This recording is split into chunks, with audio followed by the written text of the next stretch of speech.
peaceful and beautiful and physical and angry all at the same time. Were you idiot, your mind would cave in and your heart would explode within your chest. This is going to be a shame. Here we go!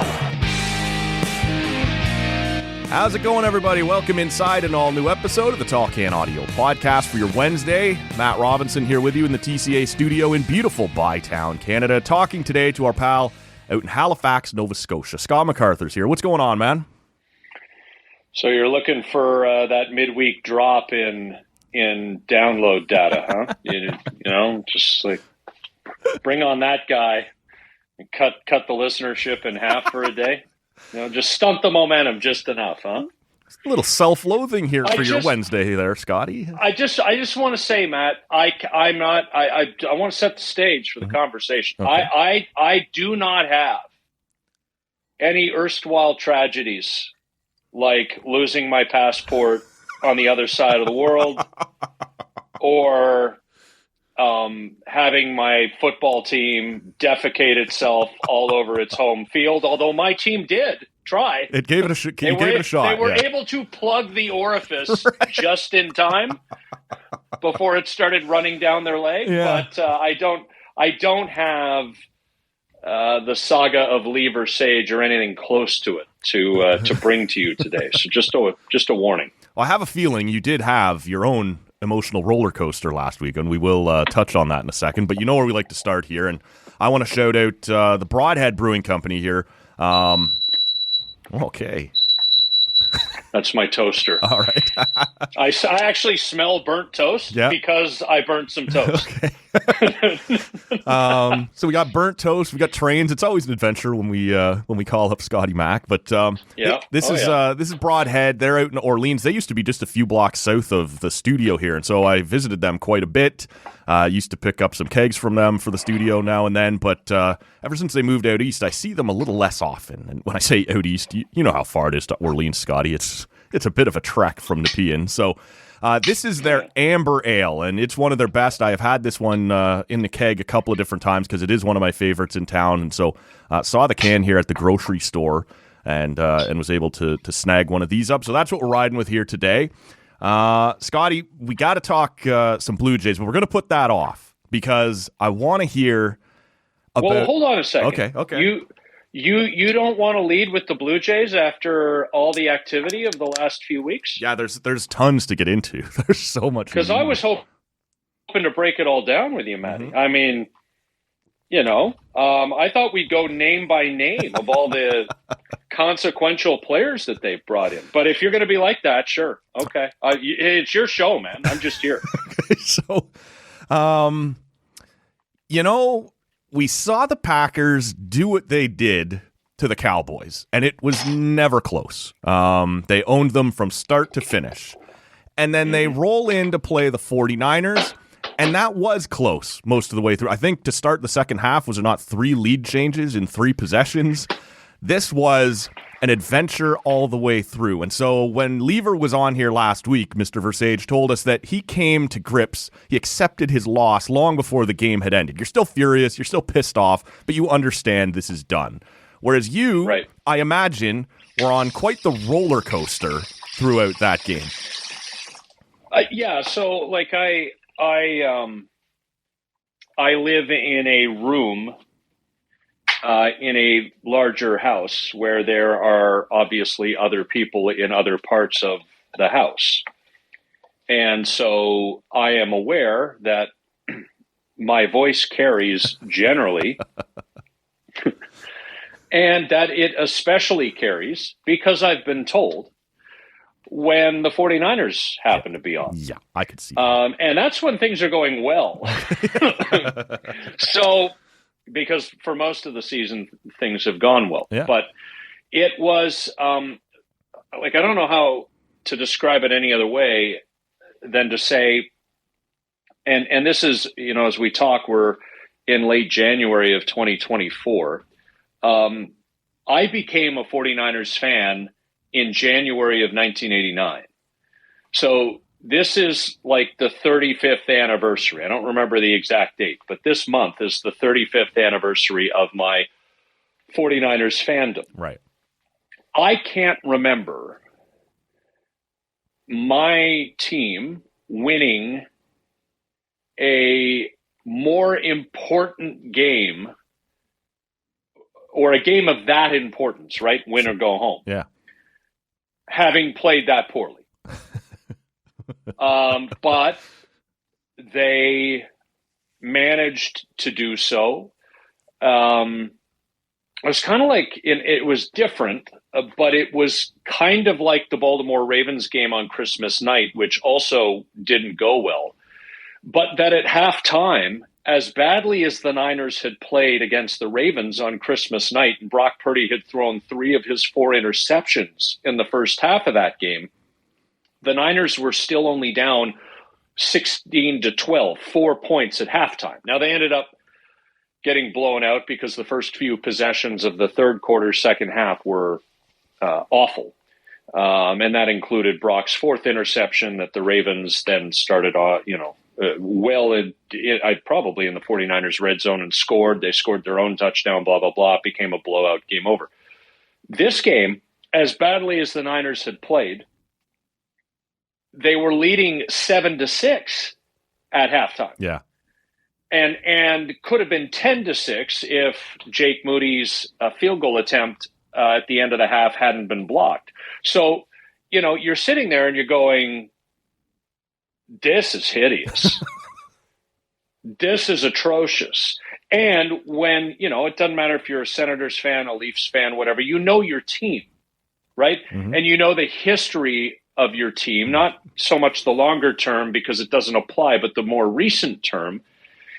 And, the Niners had lost Deebo Samuel by that point in the game against Green Bay. And, Deebo, whether he is the one actually making the plays or because of his unique set of skills, whether he's making the plays or the threat to make plays, i.e. used as a decoy, Deebo not being on the field due to a shoulder injury took me right back to week 6 in Cleveland, where the 49ers had begun the season 5-0.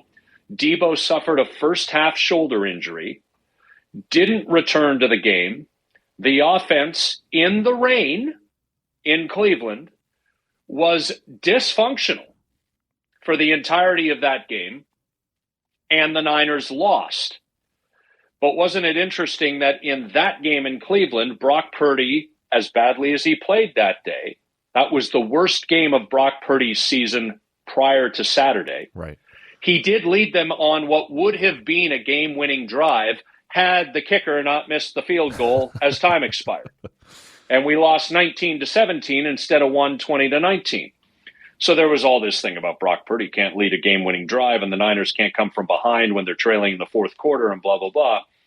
As badly as he played in the rain, Brock Purdy did lead a game-winning drive on Saturday night, and the field goal situation was irrelevant because the Niners were down by 4 as they were driving the football, so they knew 3 points weren't going to do it. They needed the touchdown, and in spite of not having Deebo, they managed to get it done. So a season that has really been a wonderful experience on so many levels continues, and nobody gives a shit about how I feel or whatever. And I know Versage would come on and, you're lucky in this and that. But, the Niners do have a very top-heavy roster in that they set a lot of the positional pay scales. Nick Bosa is the most to date. He will eventually be surpassed. It could happen this year, maybe next offseason.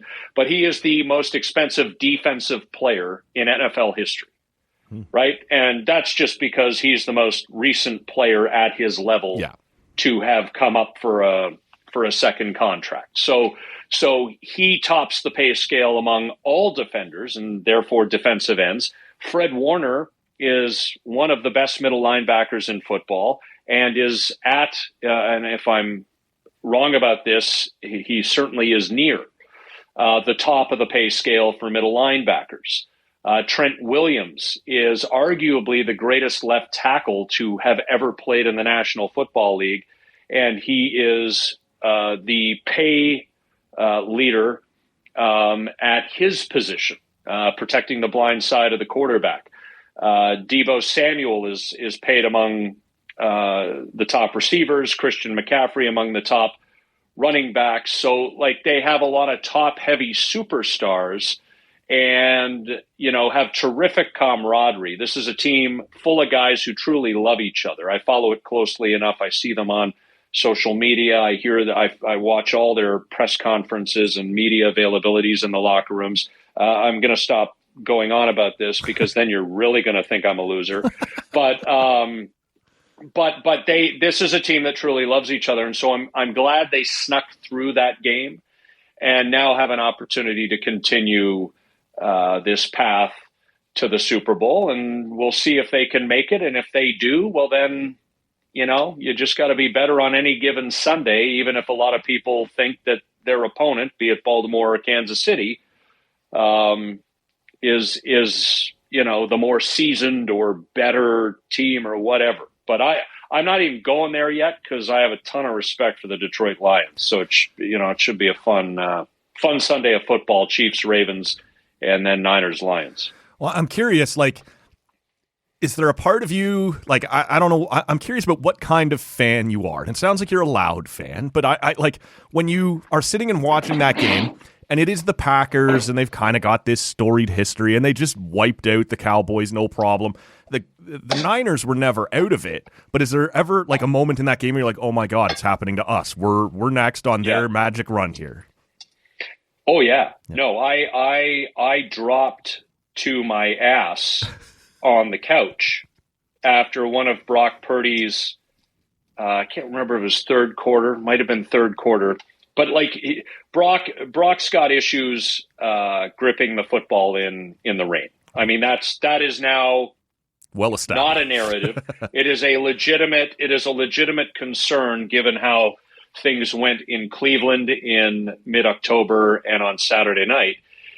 And he kind of ditched another pass, or he was just off. And Brock has tremendous accuracy.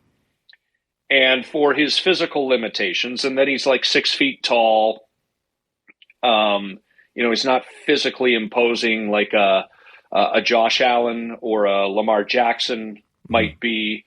He can get out and use his legs to either create more time and space to heave the ball down the field or scramble for yards. But he is not in the Allen, Mahomes, Lamar Jackson ilk. Sure. I mean, there's a chasm there. But as I was watching him ditch these passes, because he's usually so accurate, I'm like, oh my God, rain is going to ruin this 19-week ride I've been on. It's like because I'm a big rides guy. It's like I'm at Wonderland on my favorite roller coaster, and I've done 3/4 or 4/5 of this roller coaster, and the big finish is the selling point of this ride. And a torrential downpour hits, and they're like, "Well, we're stopping the ride." What? I don't know. You all got to get off here, yeah. and also we're not where we board and unboard these things. You have to jump out of the car and land splat on the ground 100 feet below, because we're not moving this thing in the rain. It's over. And that's what it felt. I was sitting there. I'm like, oh my God, this cannot possibly be how it ends for this group.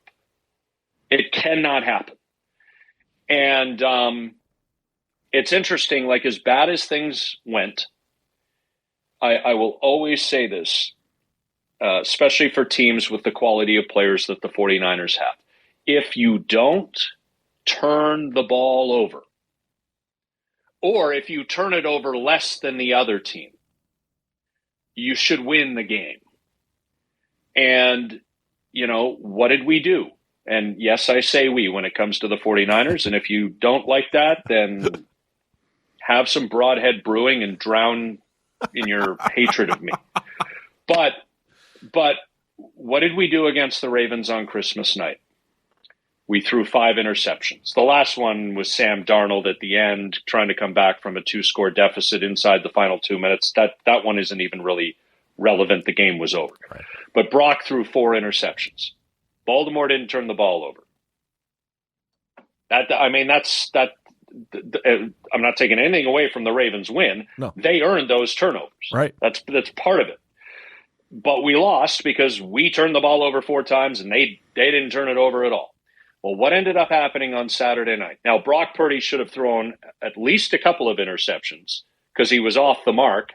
Darnell Savage, the Packers safety, actually dropped one that was right in his breadbasket that he probably would have returned for a pick 6. Now, isn't it interesting that Darnell Savage did not drop the one that Dak Prescott threw him the week before? But those are just like it's a game of inches, but it's a game of plays. Like sometimes you make that play and it either changes the game or it enhances the game for your team. Sometimes you don't make that play and you look back later on, you go, holy crap, if I'd picked that. Jaquaski Tart, Darnell Savage is a safety for the Packers. Jaquaski Tart is a former safety for the San Francisco 49ers who dropped a would-be interception in the 4th quarter of the NFC Championship game in LA against the Rams 2 years ago this coming weekend. Well, the Niners were protecting a 4th quarter lead. And had he picked that pass off, and this was not a contested pass, it was not a difficult catch. He just dropped it. Had Tart caught that ball, the Niners would have won the NFC Championship game and played the Bengals in the Super Bowl. He didn't. The Rams completed the comeback. The Rams went to the Super Bowl and beat the Bengals. Like, it's a game of plays in the big moments. Yeah. And Darnell Savage didn't make that play. And what happened? Dre Greenlaw picked Jordan Love off twice in the second half, including on the final drive as Green Bay was trying to get down the field for what at least would have been a game-tying field goal to send the game to overtime. And that's the difference. So as ugly as it was, they won the game. And, you take from it what you do, and now you prepare for the Detroit Lions, who are probably, I'm guessing, a team that casual football fans, when they look at the 4-team slate, would say, I'm going with them because it's a great underdog story. There's a terrific soul to the city of Detroit. Obviously, with regard to the Lions, there aren't just years, there are decades upon decades of suffering. And there is sort of this Chicago Cubs vibe to them where, if they can beat the Niners, they would be the underdog playing either the Ravens or the Chiefs. Right. But if they were theoretically, I don't think it's going to happen, but if they were to theoretically win the Super Bowl this year, you would have Lions fans remembering parents who loved the Lions and had passed away and never got to see this, kind of behaving the way Cubs fans were in 2016. Yeah. It had been since 1908. My parents never saw this. My grandparents never saw this. Everybody was devout. I'm here to see it, and they're not. And so you get wistful and nostalgic, and it's a kind of a communal thing that way. That's kind of the Lions vibe right now. So I've said all of that, and I will also add that the Lions-Packers games in the NFC North Division over the next few years, hopefully, will live up to the billing of what they seem they will be today, because those are two very good young teams. I'm always interested in, like I said, I want to stay on the idea of fandom for a second. I'm curious what kind, are you able to socialize? I remember there was a stretch for several years. I would go out with friends during Leaf regular season games, but playoff games, now for a long time for the Leafs, I didn't have to worry about those. But as playoffs roll around, maybe you can talk me into it for like game 2, but as the series goes along, as it gets deeper into it, no, I'm set in my ways. I'm grumpy. I don't want you around, to say the wrong thing to me when something is going. Like, I just leave me alone while I go through this hell. That's I kind of enjoy watching hockey in the regular season. I kind of hate it in the playoffs. Like, I don't enjoy the games anymore. Story. 11 years ago, the 49ers played the Baltimore Ravens in the Harbaugh Super Bowl. Jim was the Niners head coach. John, who to this day remains the Ravens head coach, was their head coach then. So it was the Harbaugh brothers. And Mike Wilner had invited me to his annual Super Bowl gathering at his house. And I told him, I said, look, I'm not coming if the 49ers are in this game. Obviously, the invite went out before we knew who was playing in the Super Bowl. And he said, I said, Mike, I can't visit. Like, I will be annoying. Yeah. And I will not get into a fight with anybody verbally or physically, but if people are just sort of making stupid comments, or what I believe are stupid comments, I will froth internally. And I can't have that experience. So I said, Mike, if the Niners play in the Super Bowl this year, I will come to your house next year. Now, I had the good fortune at that time of having 2 or 3 Super Bowl options. The following year, the Seattle Seahawks, the 49ers' big rival, beat the Niners in the NFC Championship game to advance to the Super Bowl to play the Denver Broncos. Now, the Denver Broncos are my oldest cousin's favorite team. Okay. And so I wanted Denver to win for a couple of reasons. I wanted my cousin, with whom I'm close, to be happy. And I didn't want the Seahawks to win. Right. Especially considering that the Niners had lost the year before. And so one of my annual options for the Super Bowl was to hang out with my cousin and his wife and my aunt and uncle and a bunch of people, right? So that was always on the table. It was always an option back then. Well, Wilner's like, so are you coming? Because the Niners had lost the NFC Championship. Right.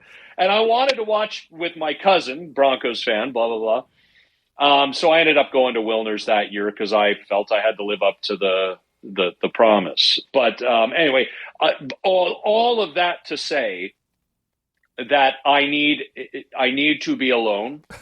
I'm going through some things. Yeah. And I actually have a friend in the military who's not in Canada right now, who is actually an ex-partner of mine who became a 49ers fan when we were dating. Mm-hmm. And so we have actually, when he's been able, managed to coordinate with time change and everything, that we will actually be on the phone together and watch the games. Oh, yeah. But you see, he cares as much as I do now. Right. And sometimes knows more about what's going on with the team than me.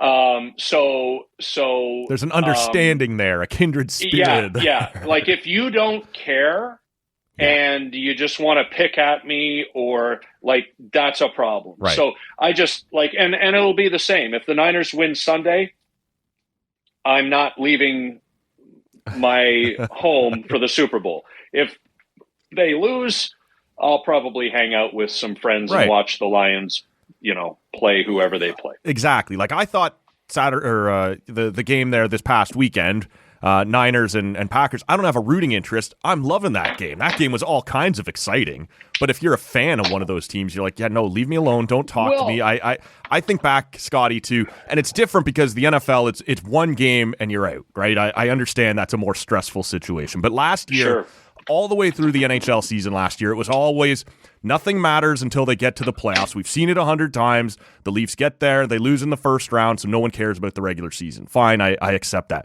We get to game 1 against Tampa, and Tampa stomps the shit out of them. And you're just sitting there like 6 months to build to this one game. This was the only thing you're supposed to be focused on, is getting here and being ready, and you get absolutely rolled. And I was down visiting my parents, and I'm in their living room, and I knew in the moment that it was happening that I'm being annoying right now. I'm not a yeller. I'm sitting there. I am silently stewing and just seething that this is happening.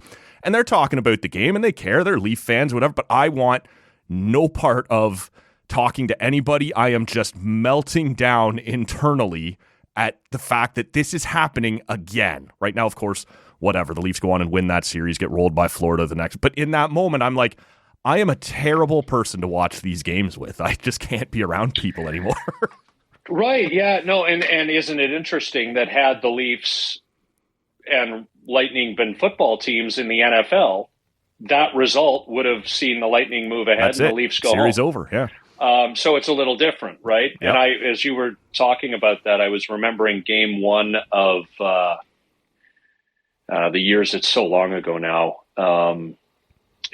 What year did the Leafs? It was 2002, because the Senators sailed past the Flyers in 5 games in the first round. The Leafs played what I, to this day, call the bloodbath series with the Islanders. Yeah. And in game one in Toronto of the second round, the Senators beat the Leafs 5-0. Yep. And it was not. And I remember the mood up in Ottawa was Leafs are exhausted. Yeah. Which they were. They lost bodies in that series. They are a carcass ready to be buried. Yeah, and after game one, it's like, shit, let's go get game two, bring it back to what was probably still then the Corel Center, and wipe the floor with these guys. And obviously we know that didn't happen, but yeah, so it's really difficult. Like I am so deeply passionate about, and it's funny, I'm 44, I'll be 45 in June.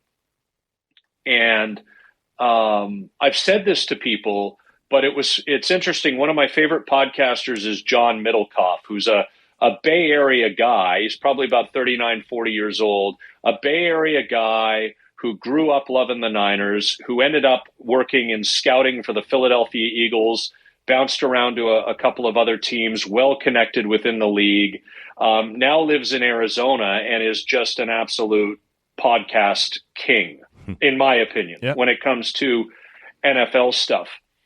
And, he talks about, some of those very same things, right? Why did I bring his name? See, this is the other thing that happens to me now is, now I remembered it. Okay. Yeah, I remembered it. Dude, I'm telling you, I don't know if it's COVID. I don't know if it's my age. I don't know if it's both. I will just completely forget what I'm talking about sometimes. No, but he's talked about, hey, he's like, I used to be a big end, because he used to host, like me. He used to, on KNBR, I think it was in San Francisco, he used to have a radio show. Right. And so he was up on the Golden State Warriors, and he was up on the Niners, and the Oakland Raiders were in the Bay Area at the time, and blah, blah, blah, blah, blah. He's like, I don't watch basketball anymore. He's like, I'm just not interested. It's like, as I get older, I find my tastes are changing. And you and I have talked about this, Matt. Like, I was born and raised a Leaf fan. I haven't watched a hockey game in years. Right.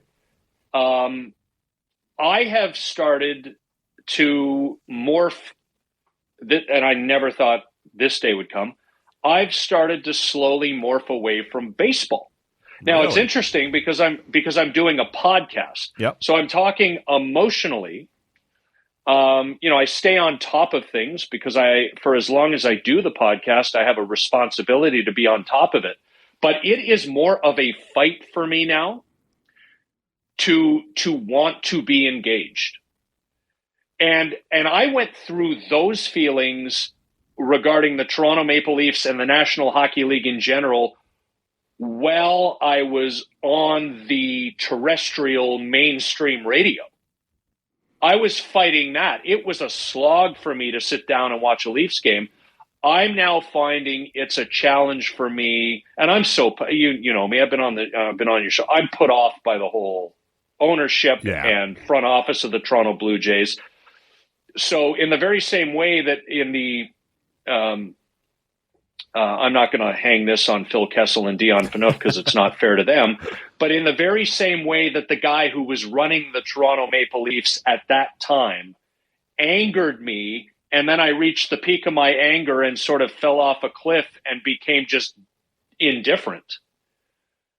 I feel like I've reached my peak dissatisfaction with the ownership and the front office of this Blue Jays team, and I'm sort of sliding off the other side of the mountain into indifference now. And what I love about the National Football League is that it is extremely structured. So in terms of a time commitment, it is what you make of it, which is true for any sport, but just follow me here. There's one game for 3 hours every week. It's on during what, for me, is the worst time of year. If we could just cut November out of existence, the clock falling back, you're too far away from the holidays to be excited about them. It's not so cold that you can enjoy winter activities, but it certainly isn't warm, and it's probably that misty, pissy rain under gray skies. Yep. Like November is just a horrible month. and yet the NFL is there. And you know, they got something, that league, for every month of the year. September to January, you've got your regular season and your playoffs. February, you got your Super Bowl. At the end of February, you've got the combine where all the college draft eligible kids show up at the stadium in Indianapolis to run the 40-yard dash and lift the weights and da-da-da. And it's just a big party for the GMs and the owners and coaches, and they're scouting and interviewing these kids to see if they want to draft them. March, you've got the new league year, so the so-called calendar flips, free agency. April, you got the draft. May, you've got the spring program, the spring practices begin. Oh, and the NFL has now decided that on one night in May, they're going to do a TV show where they announce the schedule. Right. Like, all the teams know who they're playing next year. They just don't know when. That comes on a night in May. And then in June, you've got the mandatory mini camp, so the veterans have to be there at practice. July, you've got the start of training camp. August is training camp and preseason games, and boom, it's September. You're back into another regular season. It's all digestible. It's all organized. It's always interesting. And I'm sitting here looking at baseball. And I said this on the podcast, the latest episode with Rich Griffin of Exit Philosophy that he and I did. And Maddie, I'll pose you this question. The NFL Network, right, is owned by the National Football League. Maybe not for much longer, but it is right now. Right. Would the National Football League send the NFL Network, its television property, the media side of its business, to an event where nothing is going to happen? Would it? No. Would it? Of course not, right? You're not sending Rich Eisen and the crew to the NFL draft and then saying, yeah, nobody's getting There's drafted. nothing happening here. Yeah. What does the MLB network do every year with these bloody winter meetings the second week of December? Yeah. Everybody gathers at a resort hotel, be it in Nashville, San Diego, Orlando, wherever it is this year, right? Mm-hmm. And I got MLB Network on. And I'm watching every hour a repeat of an interview with Whit Merrifield because he's a free agent who is at the meetings, sort of working the room and just getting the lay of the land and da-da-da, whatever. And for 3.5 days, those MLB Network hosts and analysts had nothing to talk about because nothing happened. How does that happen? This is entertainment. Entertain me. I'm an old man now. I can't count the number of strands of gray hair that I can pull out of my head every day at this point. And I've also acquired enough wisdom. Maybe as you gain wisdom, that's where all the pain physically. It's just like my back hurts and my knees hurt and this hurts. Wisdom today is and heavy, that hurts. so your body is straining to carry it the around. wisdom is heavy. I'm like, excuse me, I don't need to be bored, and I'm not going to waste my time with it. I don't host a terrestrial radio show anymore that requires me to do this if it sucks. Right. And you've got a shitty product, right? And I know the reasons why. The regional sports networks are going bankrupt. So that's messing with about half the teams in Major League Baseball's. Yeah, their budgets. That's budgets, right? They can't count on the revenue, and we know that agents and players are like, well, but I'm worth $240 million. I'm not taking 180, and teams are saying, but we can only give you 180, and even that's a little hairy for us. Well, that's BS. That's not what the market dictates. Well, the landscape's changing, and blah blah blah, and onward it go. I get all the reasons why. All I'm saying is that's not my problem, and I'm losing interest. So figure it out. Yeah. The NFL, and it helps when the 49ers are good. Whenever your favorite team is good, you are more locked into your team and to your league. I remember watching 49ers games in 2005 where they got their first down of the game late in the second quarter. And I'm like, what am I doing on my Sunday afternoon watching this? But, the NFL is so digestible and so structured. It's got its flaws. There's no question. They don't give a crap about players' health, but they feel like they have to make it look like they do now because they're starting to get sued. But in terms of an entertainment product, in terms of content generation, in terms of something, they've turned this whole coaching hiring cycle. Black Monday, the day after the day after the regular season ends. I mean, it's got a nickname. Yep. People are losing their livelihoods. Now, often they're getting, their guaranteed contracts are covered for a couple more years. So it's not like we're crying for them, taking home $15 million to do nothing for 2 years. But it's a thing. You've marketed it. But you're losing your livelihood. Yeah.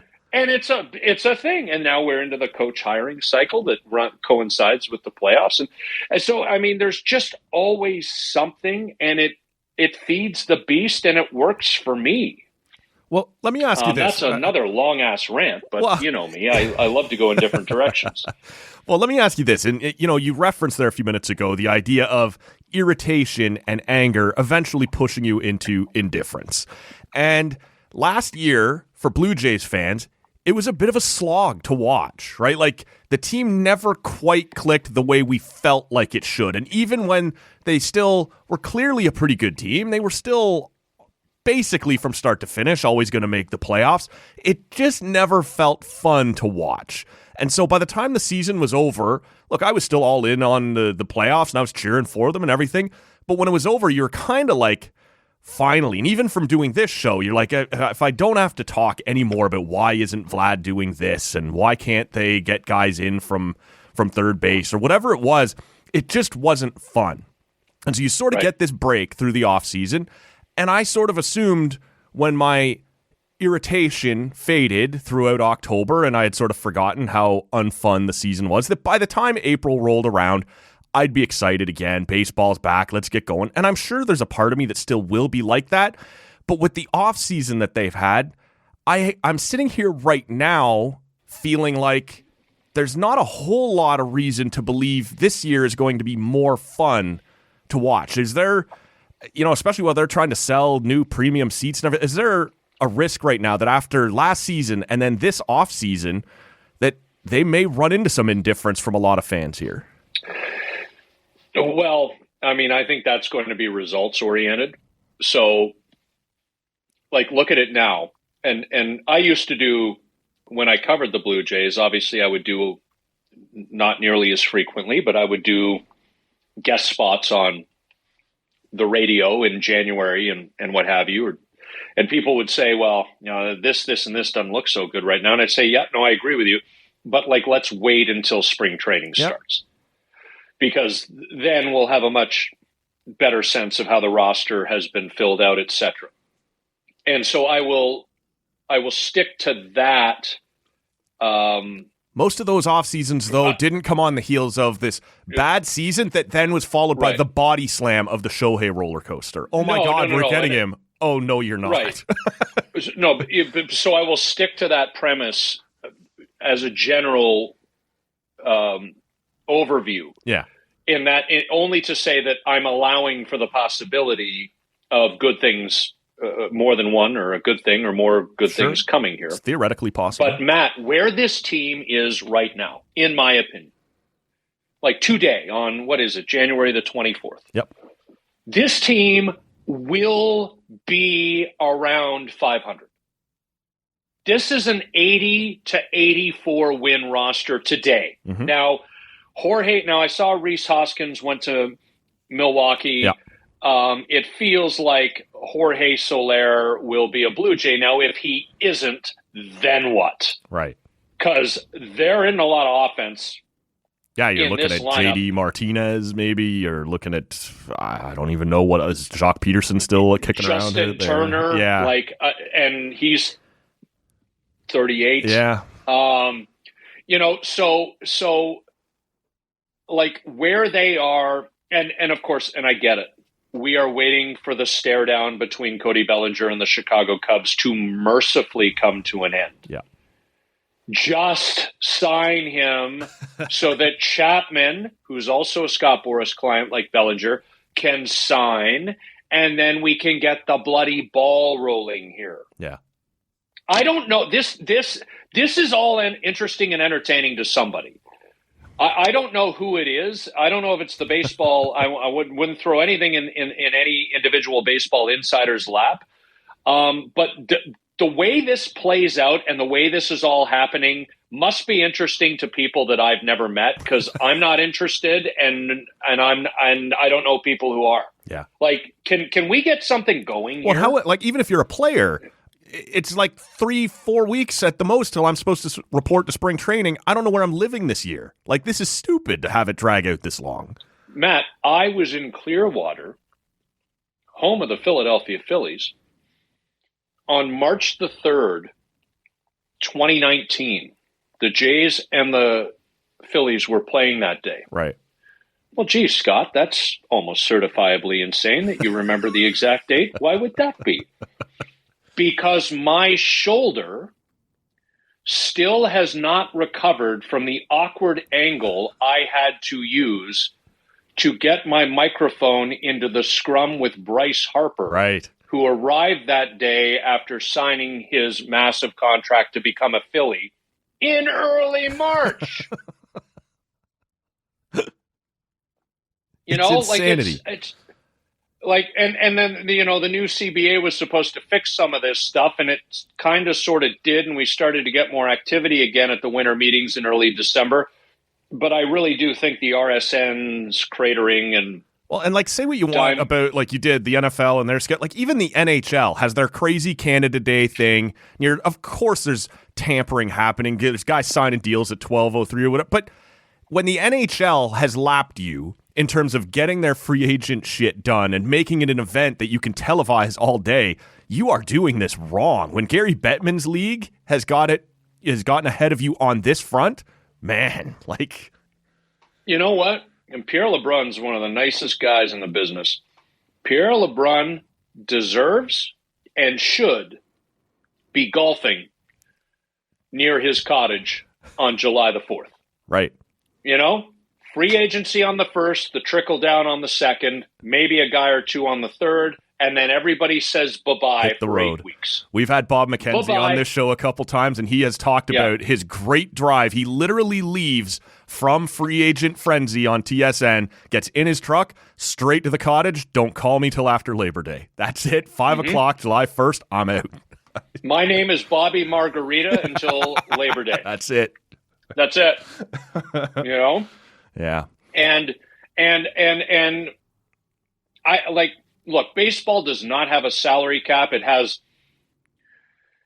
a very high floor or ceiling when it comes to the luxury tax threshold. Most teams don't even sniff that.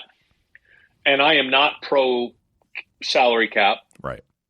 The NFL and the NBA both have very soft salary caps in very different ways. The NHL obviously has a hard salary cap. Mm-hmm. But, you could sit me down and say, Scott, it's time for baseball to have a salary cap. And my knee-jerk reaction would be, no, don't do that to players. Right. The flip side of the coin is with a salary ceiling, there also is a salary floor. Yep. Looking at some of these teams, looking at you, Pittsburgh, looking at you. Yeah, but at least, and I was going to say Kansas City, but then at least Kansas City signed it 16 Joes, Michael Wacha and whoever the hell else. They had a little spree there. I was whoa, go get it, Kansas City. Maybe Patrick Mahomes' 2% ownership stake or whatever it is. He looked around on an off day in one of the during the week. Didn't have to practice that day with the Chiefs. He goes, "Can we just get some people to play on this baseball team I've thrown some money into? Get the ball moving there a little bit." But I feel strongly about these things in the sense that, Matt, I'm. Some of it is very personal to me. I don't want to say I'm a very different person than I used to be. I think I'm actually the person that I've always been now. And this is getting somewhat existential and psychological and philosophical. So just bear with me. Sure. But I'm actually more the person now that I've always been rather than the character that, for all the reasons I've detailed ad nauseum over the last few years, the character I created and played for a really long time. Right. And I'm sorry, and when I say I'm sorry, it's a figure of speech. I'm not apologizing. Where I live now, there are Caribbean, now the water's a little colder, but there are Caribbean quality beaches within an hour of me. And, I'm just one person. No more, no less important set of eyeballs than anybody else. Mm-hmm. But am I going to sit indoors on a July Sunday afternoon to watch the Toronto Blue Jays play game 91 right. of 162? Or am I going to take a book and a towel to Martinique Beach, and when I'm not surfing the awesome waves that beach can kick up, I'm lying there in the sun reading? What sounds more appealing? Now, there might be a listener who say, I'd rather watch baseball at the game or on my TV before I'd ever go to a beach. Right. God bless you. Have at it. Sure. To each Where I am in my life right now, baseball is competing hard with what, in my view, are much better things to do. And so, we all sort of change and evolve and this and that and the other thing, but it's a constant fight for all of these leagues, and some do it better than others, in my opinion, of keeping us engaged. And I don't know why. I'm willing to sit and listen to somebody explain it to me who feels this way. So I'm willing to, but I don't know why there would be anybody who sits out there right now and thinks, man, this baseball's off season's been really interesting, and I can't wait for all these dominoes to fall.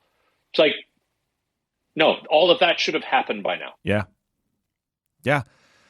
All of it should have happened by now. We should all be comparing team rosters. Now, we understand trades could be made, maybe some tertiary. But that's what this free part of agents the offseason is supposed to look like. Like, okay, what's my team done versus what have the Yankees done? And right. Now you're having fun making predictions and getting ready for your fantasy drafts and things like that. And nothing's happened yet. It's brutal. I before we get out of here, I do want to ask you again, though, Blue Jays specifically, if they go out, let's say it's Soler, and I don't know how likely you think this is. Maybe they bring back Matt Chapman. Is there a path for them to get back to being a 91 win team, or at this point is maybe that beyond them this year? No, there's a path. Now the path includes the the same level of health that their starting rotation had last year. Can you guarantee that? I do think one thing is interesting about that, which is I think we're going to start to see movement toward a 6-man rotation when there isn't an off day. Right. So Yariel Rodriguez, come on down. Right. So you can have a 5-man rotation if you have an off day in there, because then everybody's throwing on their 6th day. But I wonder if that, is going to become a far more common approach in baseball, and that if it doesn't help mitigate some of the issues that pitchers face in the season. And so that could be something that helps to ensure that the rotation continues to stay intact from April to the end of September and hopefully into October. But at this point, I don't look at that lineup and see where it's going to come from. If Vladimir Guerrero Jr. becomes a 6.5 win player instead of a 1.5 win player again, that's a huge help. Sure. Bo Bichette's going to do his thing. Mm-hmm. I don't, and again, Matty, we talk late in the season, and all of what I'm saying could be wrong, and if it is, great. I don't see George Springer becoming a better player than he has ever been at his age. I see physical regression. He did not have a good offensive year last year.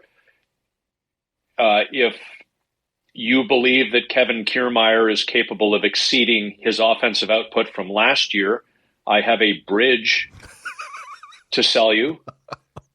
You will find, if you traverse this bridge, that eventually you will reach its conclusion and you will walk yourself off into a big black hole that swallows you up. But nonetheless, I have a bridge that I'm willing to sell you. Right. And Dalton Varsho is still a young player by age who could evolve into a better hitter than he's been, but until he does, he hasn't. Right. So we can only play with the numbers we know from the last few seasons, and that there's going to be some pop there and not a lot of on base and not a lot of hope against left-handed pitchers in larger sample sizes. So, I don't see a lineup today that gives me a whole lot of excitement for big things.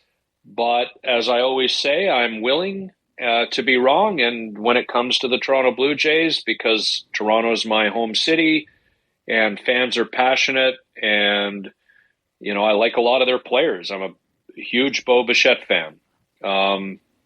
For example, I think Kevin Gosman's back in town this weekend. UFC 297 made an appearance. UFC 297, yeah. And I had to laugh on Instagram because I saw that post, and a lot of the responses to the post were, "Who's that?" Well, because the MMA audience, sure, there's a branch of the MMA audience that's MMA and not anything else when it comes to sports, right? So they'd look at Bo Bichette and go, I mean, I don't know. Is he an actor? Have I seen him somewhere? But anyway, so it was kind of funny. But I had the same experience once, Scotty. I was at UFC 140 at the Air Canada Center. In the arena, they showed Phil Kessel up on the big screen, who was there watching it. And the best part was in the background. They're playing the song "I'm Sexy and I Know It." But on the broadcast, when I watched it back the next day, it was clear the announcers had no idea who this person. Clearly a Toronto celebrity, but on the actual broadcast, they had no idea who this person was. Please welcome Phil Kessel. Right. So. Yeah. But so, I mean, there's a path. But I mean, what are we looking at right now? We're looking at Vladdy at first. We're looking Bo at short. Who is the third baseman? Isaiah Kiner-Falefa? Oh God. No, who's the second baseman? Davis Schneider? Okay, but we're talking 162 games here, not 30. Right. Come on down, Kevin Biggio, right? This is the Kevin Biggio be a part of it.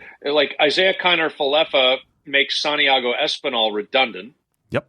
So is Espinal getting traded as part of a larger package in a bigger trade or not? Santiago, Whit Merrifield's gone. I was going to say which. Right?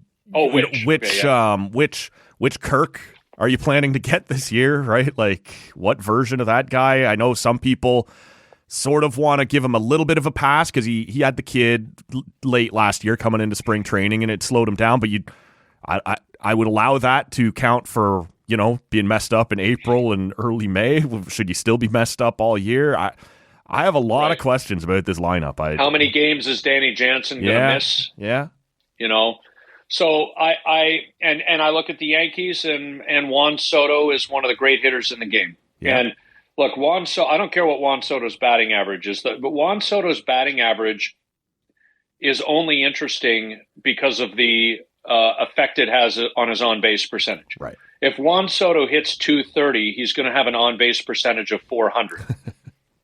If he hits 260, he's going to have an on-base percentage of 425. Right. Like he's on base all the time. Yep.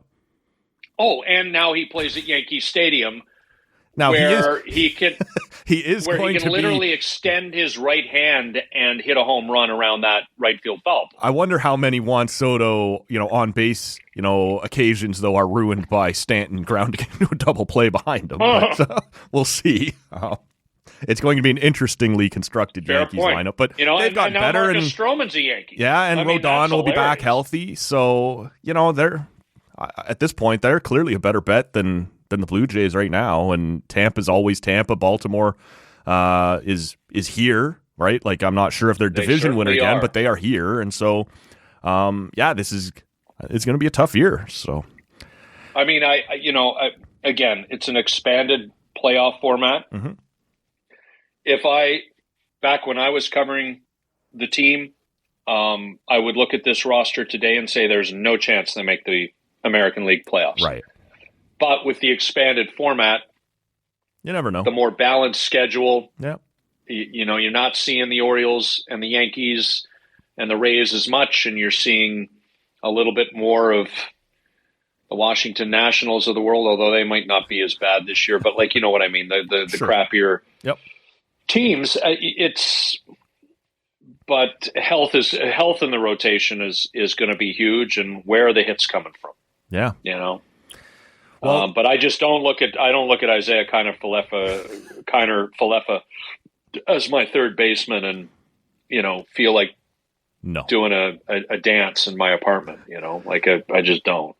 I'm with you there, and there's no doubt we will touch base with you throughout spring training or something beforehand, but we'll start to wrap this one up here. Scotty, I appreciate your time as always. If people want to check out some more of your Blue Jays enthusiasm, it is on the Exit Philosophy podcast with Rich Griffin and yourself. It's always a great listen. Scotty, I appreciate your time, man. Thank you. Yeah, always great, Matt. And I know it's late January, but it's our first chat of the year, so Happy New Year to everyone. And if you are listening and you are a Canada Border Services agent, just because he has his passport doesn't mean you have to let Lever Sage back into Canada when he arrives. Just throwing it out there. It's true. Throwing it out there. Let's keep that on the table. We'll wish you luck with your 49ers the rest of the way. And that's where we'll wrap this one up. For Scott MacArthur, my name is Matt Robinson. Thank you so much for listening. Don't forget, tomorrow, Kevin Mickey from Sportsnet will be on the podcast. We'll talk to him about his new gig with the PWHL Toronto franchise. And one of the big things we got to talk to him about is WWE moving to Netflix. He's a big wrestling guy, covers that for Sportsnet. We'll get into a bunch of things with Kevin Mickey tomorrow. So stick around for all of that. Like I said, for Scott MacArthur, my name is Matt Robinson. We'll see you next time. I am unhappy with the confusing and at times confrontational nature of that meeting. I wanted it to go better. Oh,